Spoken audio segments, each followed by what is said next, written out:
السلام علیکم ورحمۃ اللہ وبرکاتہ۔ Welcome to my channel dine with ناز۔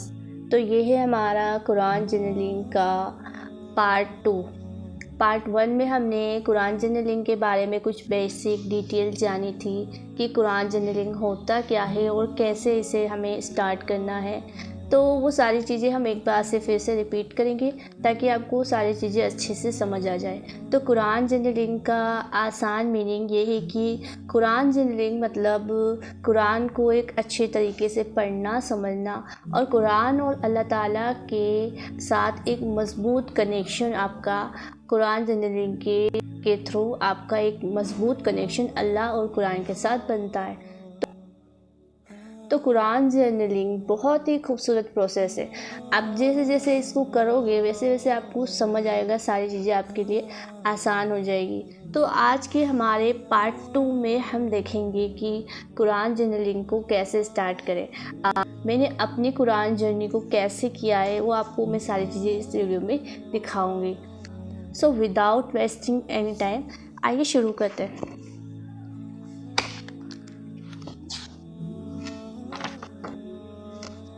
میری جو قرآن جرنلنگ ہے میں نے اس طریقے سے کچھ شروعات کی ہے۔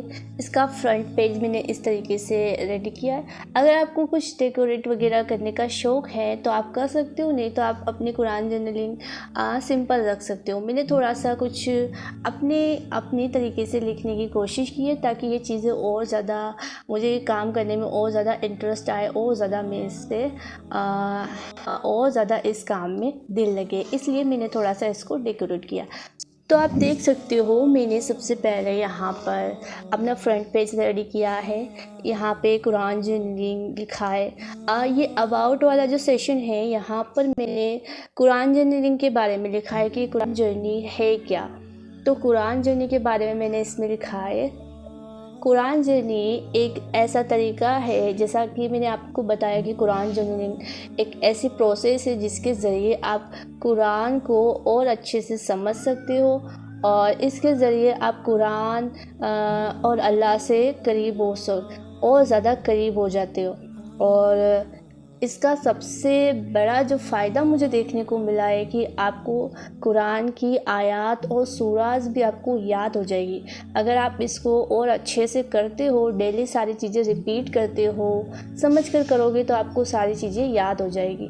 تو اس کا سب سے بڑا بینیفٹ فائدہ یہ ہے۔ اور بھی میں نے بہت سارے اس کے فائدے لکھے ہیں، آپ دیکھ سکتے ہو یہاں پہ میں نے لکھا ہے کہ قرآن اس کے ذریعے آپ قرآن اور اللہ اور دین سے قریب ہو سکتے ہو، اور آپ کو نالج گین ہوتا ہے، آپ کو قرآن سے بہت سارا نالج ملتا ہے، اور ہمارے لائف سٹائل میں تو آپ جیسے قرآن جرنلنگ کرو گے تو آپ کی لائف میں بھی بہت سارے چینجز آئیں گے۔ تو ہمارے لائف سٹائل میں بھی بہت سارے چینجز آتے ہیں، سورہ اور آیات بھی یاد ہو جاتی ہے۔ قرآن جرنی سے دین اور دنیا سمجھنے میں اور بیلنس کرنے میں تھوڑی ہیلپ ملتی ہے۔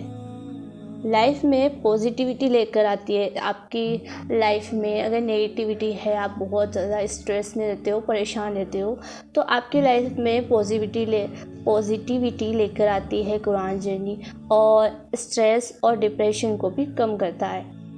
یہ ہے قرآن جرنی۔ یہاں پہ میں نے قرآن پاک کی آیت لکھی ہے، آپ کو دکھ رہا ہوگا، اور یہ ہے علم کے لیے دعا۔ تو کچھ اس طریقے سے میں نے اپنا فرنٹ پیج ریڈی کیا ہے۔ آپ اپنے حساب سے بھی آسان طریقے سے اس کو کر سکتے ہو۔ میں نے آپ کو سمجھایا کہ قرآن جرنی ہوتا کیا ہے اور اس کے بینیفٹ اور فائدے کیا ہیں۔ آگے چلتے ہیں ہم اپنے مین ٹاپک پر، قرآن جرنی۔ کیسے سٹارٹ کرنا ہے سب سے پہلے آپ کو قرآن پاک کی کوئی بھی سورہ سلیکٹ کرنی ہے۔ اگر میری ایڈوائس مانے تو آپ قرآن پاک کی چھوٹی سورہ سے سٹارٹ کریں، جو چھوٹی سورہ ہوتی ہے نا اس کو سلیکٹ کریں۔ جیسے کہ میں نے 13واں پارہ لیا ہے، 30واں پارہ لیا ہے، جس میں سب سے پہلے میں نے لی ہے سورہ دوحہ، بیکاز دس سورہ از مائی فیوریٹ۔ اور اس سورہ میں اتنا سکون ہے نا، آپ اسے ٹرانسلیشن کے ساتھ پڑھیں گے تو انشاءاللہ آپ خود ہی سمجھ جائیں گے۔ تو سورہ دوحہ